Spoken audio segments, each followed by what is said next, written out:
Ratusan kilogram narkotika antara lain sabu dengan berat 226 kg dan ganja kering seberat 1,2 ton berhasil dimusnahkan dengan cara khusus.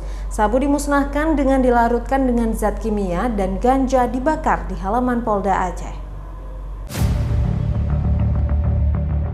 Polda Aceh melakukan pemusnahan narkotika jenis sabu dengan 226 kg dan ganja kering seberat 1,2 ton. Ratusan kilogram sabu tersebut dimusnahkan dengan cara dilarutkan ke cairan kimia yang diletakkan di dalam alat khusus, sementara ganja dimusnahkan dengan cara dibakar.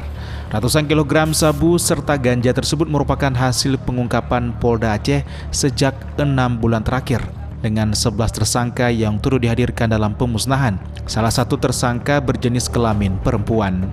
Kapolda Aceh mengajak seluruh lapisan masyarakat untuk bekerja sama memerangi peredaran narkotika. Ratusan kilogram sabu-sabu tersebut merupakan jaringan internasional Thailand, Malaysia, dan Indonesia.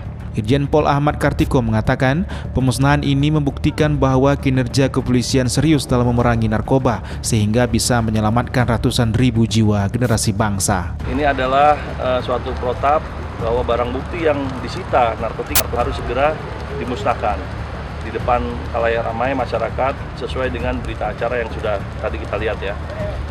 Ini merupakan keseriusan kita dalam melakukan pemberantasan narkoba di wilayah Aceh, karena perlu kita pahami bahwa Aceh ini pintu masuk yang sangat luar biasa, garis pantai sangat panjang, sehingga perlu pengawasan bersama melibatkan stakeholder terkait.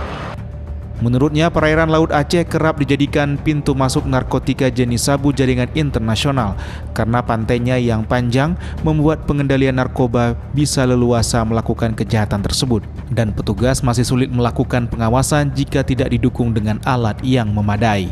Dari Kota Banda Aceh, Topan Mustafa, iNews melaporkan.